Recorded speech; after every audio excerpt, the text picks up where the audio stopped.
Welcome back to my channel. We're watching Casual Geographic. Enjoy! Time for Red Panda. What are you doing up there?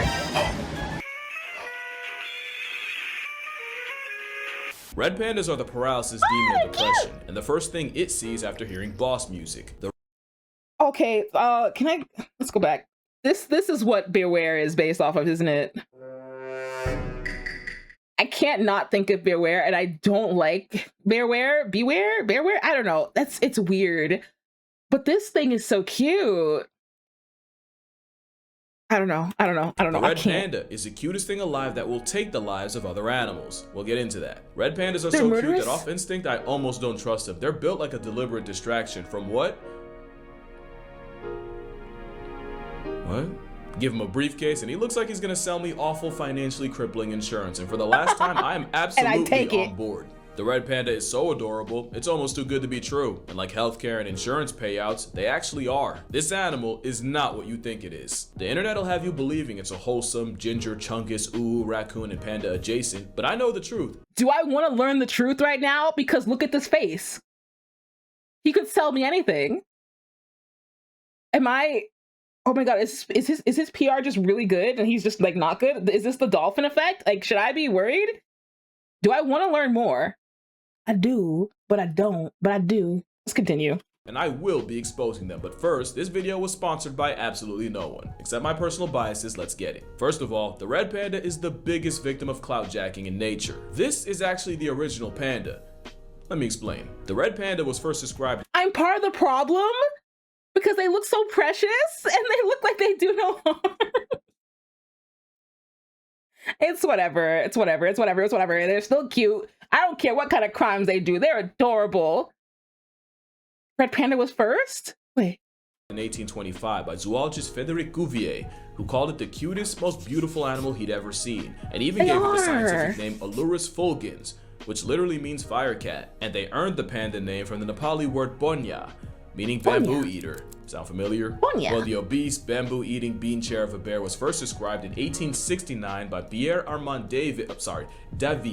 They inherited the panda name because folks saw me bamboo and were like, damn, him too, and assumed the two bonyas were related. So yeah, this panda was actually named after that panda, almost 50 years after the fact. I didn't know that. And somehow, even with half a century handicap, the second panda managed to lap the premier panda in popularity. So much that the OP, original panda, is now called the lesser panda. Now there is an argument that it is called the lesser panda.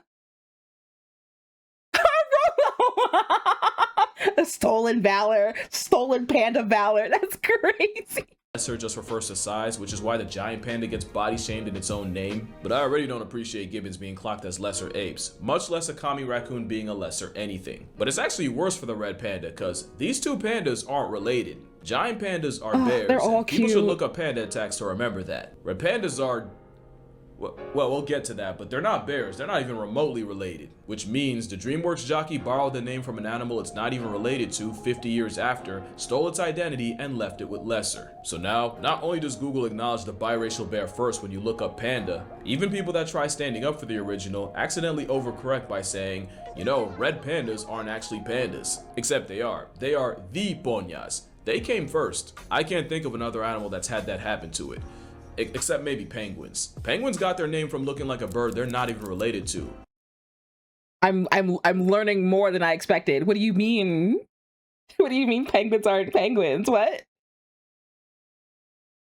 Penguinins in penis. But at least the great auk is extinct. Red pandas are still here, albeit they're endangered. Which is actually another issue I have, because giant pandas would end up becoming the poster child of endangered species and would even be immortalized as a World Wildlife Fund logo. They're so goofy. Why did he fall off of it like that?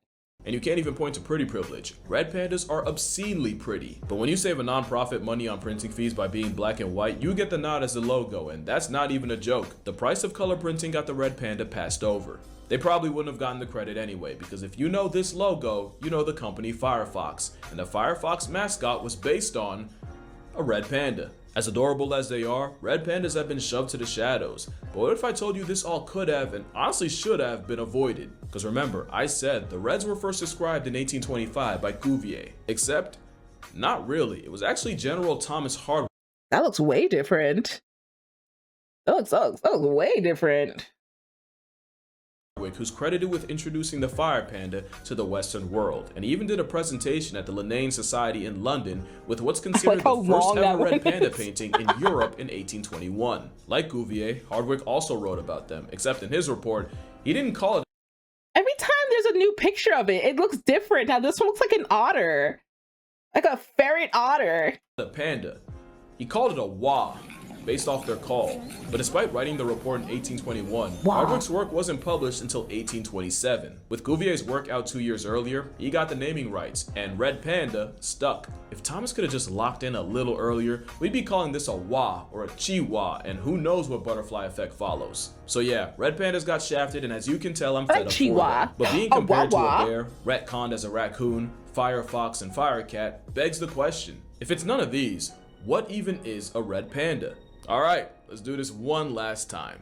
With mammals, there's two classes of carnivores, feliform and caniform, team cat and team dog. I'm sure you've heard this all before. And caniformia is made up of dogs, of all kinds, including steroid solo dogs, sea dogs, stink dogs, shiesty dogs, and dogs with a Napoleon complex.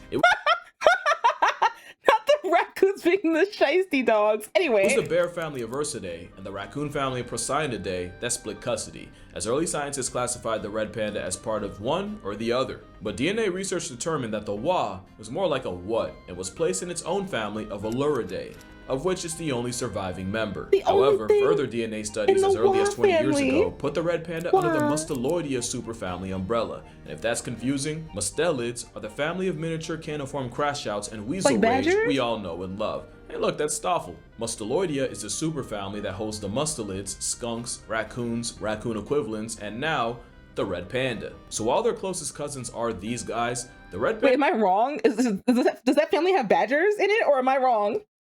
Because I felt like it looked like a badger, but maybe it's not. What is a badger? We're going too far. I've gone too far. It is more like a living fossil that diverged from the other caniforms pretty early on, so it's more like they're their own thing. And while the ones we know are the last man standing, the red panda party used to be packed. For example, Samosayon bataleri was an allurid about the size of a cougar that would have had jaws on the level of a hyena. That would have been an American problem. But today, we're left with a much cuter version, which actually has two species, the Chinese and the Himalayan red panda. And if you can't tell them apart, neither could science. Until like 2020, because that's when it was widely accepted that these are two separate species. That's recent. But honestly, I probably shouldn't be so hard on scientists for confusing them with bears. It's not like the reds 6 made years it ago. easy. Obviously, both bonyas are absolute slurs for bamboo. But what was really confusing was both managed to evolve the same false thumb, a pseudo thumb whose purpose is to help them grip bamboo. Reminder, they're not related, but with the same thumb emerging, same tests, same answers means evolution's converging. But there is one thing they don't have in common. Why are red pandas red while the bigger mammals monochrome? Well, with the giant variety, the pandas are actually the color of compromise. It's believed they have white fur to blend into the snowy climate, black limbs to match the shade, black ears to intimidate predators and look like a threat, but black eye spots to help individuals recognize each other. That's literal face ID. And science says having an awful diet is why. Because bamboo gives them so little, they'll never be able to store enough fat to hibernate. And with them being constantly on the move to look for food, they can't— Pandas are just like, is it like a mistake? Like, how can you not eat anything else? Why is nothing enough?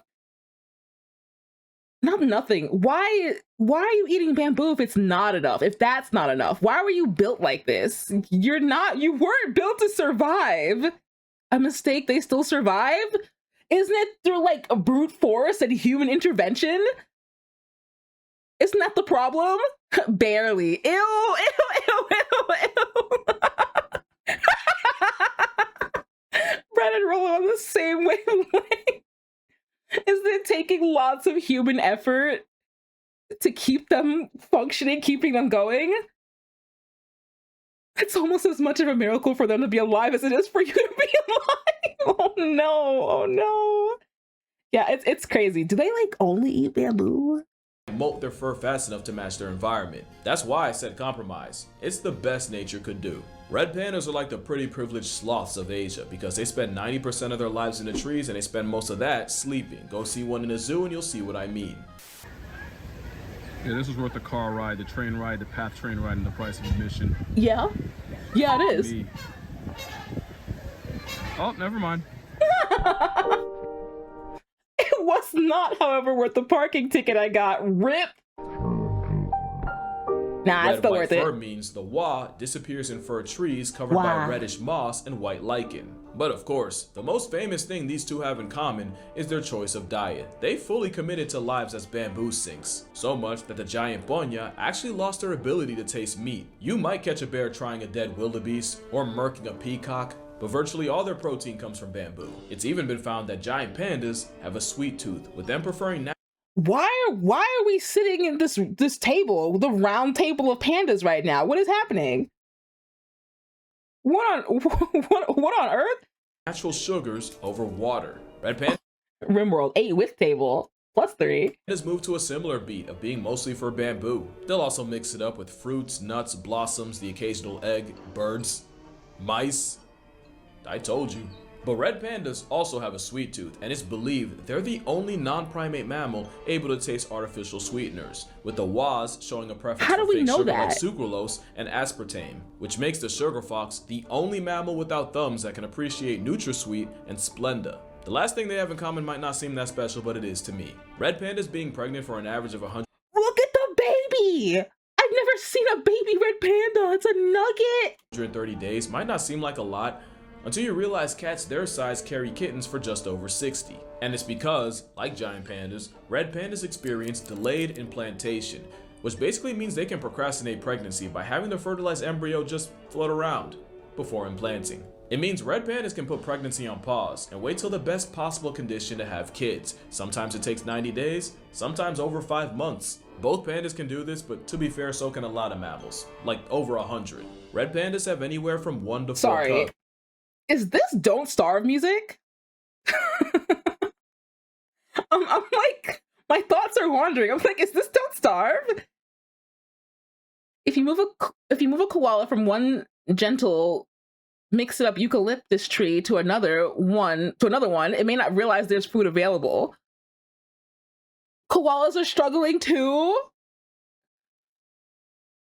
I read that sentence like way wrong, but I get it. Like the koalas are struggling with food too. They can't process their wait a minute. Can they process their food? The best possible. Anyway. Each the size of a stick of butter, and each managing to be cuter than the original. They shadow Mama Bonya for about a year, learning everything about how to panda. But by far, the absolute cutest thing about them is that at about 6 weeks, the ginger cubs reach what has scientifically been referred to as the crackhead phase. Many animals use play to sharpen the skills they'll need later in life, and precocious pandas will play with and pounce on anything, often their parents, in a period that has been called the popcorn phase. It's so sweet, I think I have diabetes. I don't care what y'all think or what it costs. I'll tank any consequences to have this in my house. Is what I would say if I didn't know the truth. I don't want to hear the truth. I don't want to hear the truth. Play Don't Starve now? No, this is fun. So, oh wait, Blaze, you're talking about koalas? They have to sleep 20 hours to sweat out the toxins, and they live in food comas. Life is strange. I'll leave it at that. I don't want the truth about red pandas. I like what I've learned already. I don't need more than this. All right, let's learn the truth. Red pandas are not what you think they are. If not friend, why friend-shaped? How about I show you what adopting a ponya would do to your life? Because you'd end up hating both. The day you brought one home, you'd notice a major difference between a fire cat and an actual cat. As much as cats would hate to admit it, cats are social animals and actually appreciate affection. Red pandas are solitary and only really tolerate their own kind when they're making or raising babies. And as zookeepers will tell you, unless you're carrying food, a living plush toy will barely acknowledge you. In fact, probably avoid you. The sick joke is, the animal that's friend-shaped is not friendly at all. And they also really hate being picked up. That's basically a threat. And while the red panda's first response to being threatened is adorable, their second choice is a lot less cute. The same semi-retractable claws for gripping trees would deliver one hell of an attitude adjustment the first time you try to play them for a This pet. sounds And the same jaws for normal. crushing bamboo would easily make your hands Just don't touch see-through. 'em. Your house is their prison and solitary confinement is their mission, and they'll maul the goodwill out of you. And as is the case with a lot of wild animals, human-raised red pandas are way more aggressive and trigger-happy with their temper. Also, their diet would bankrupt you, but it's the consequences of what they eat that would really be a problem. The red panda's poor diet means they can't digest most of it, so not only do they have to eat gluttonous amounts, what that means is red pandas can poop out their own body weight in waste in a week and can drop bamboo-laden bowel bombs up to 40 times a day.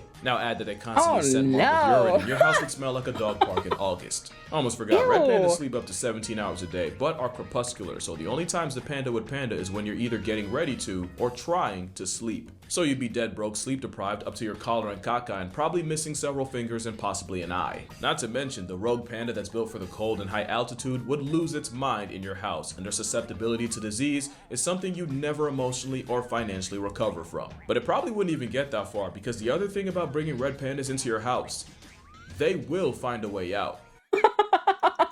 Caption, Wafree!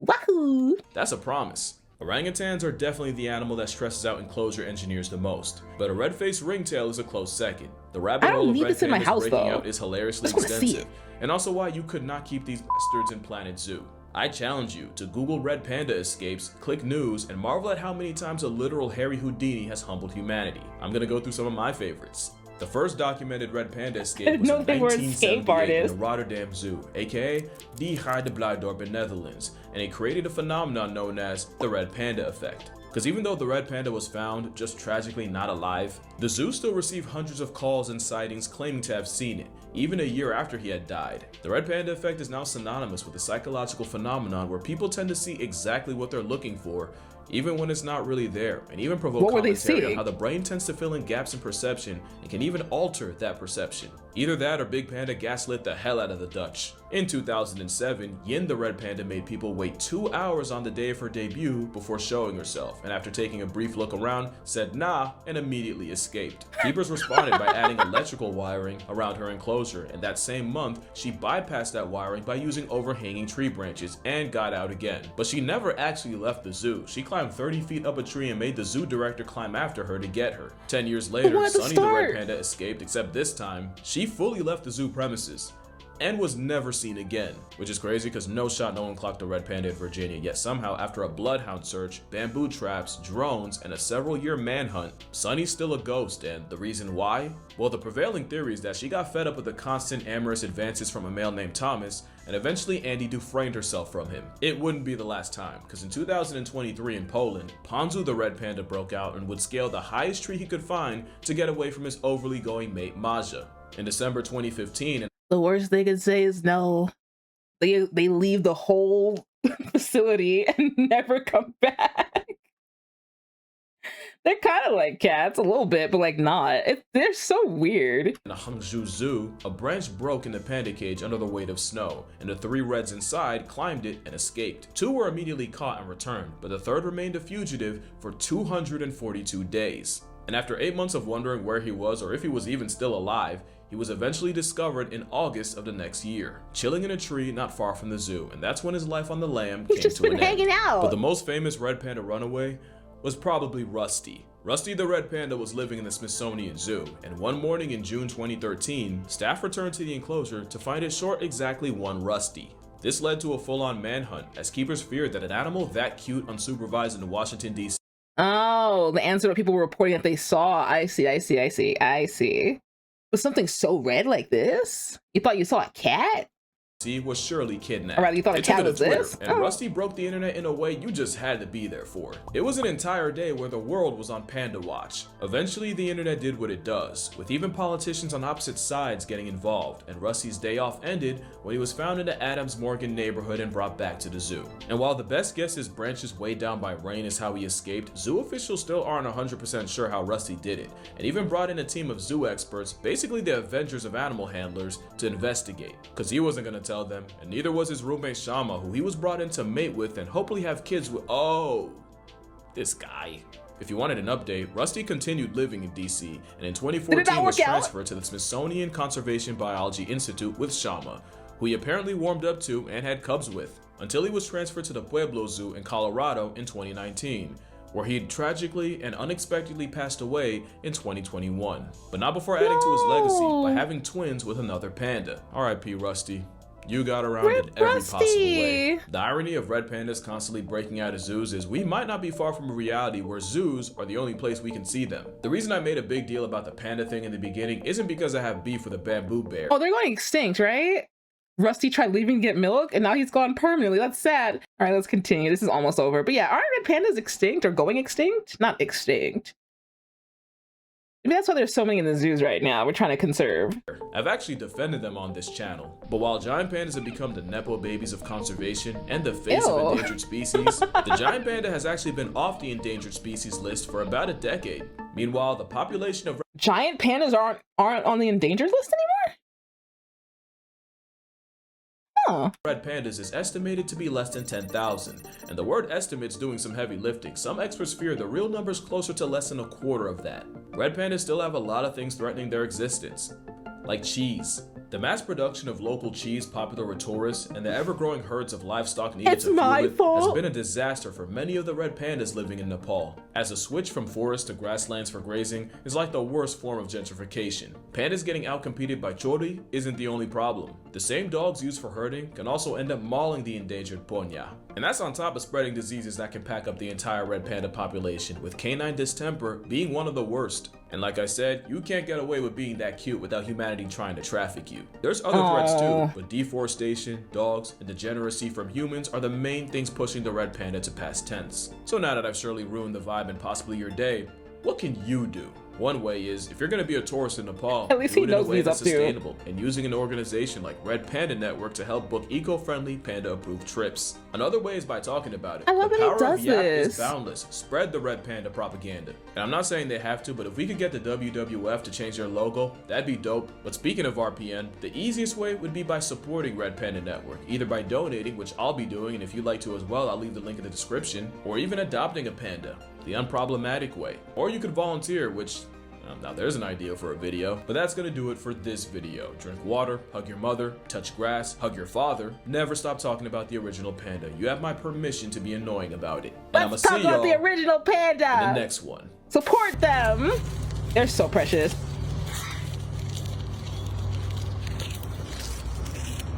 Why am I watching this?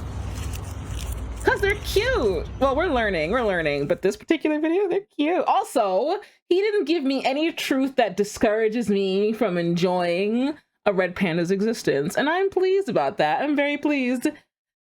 Turns out my eating cheese might be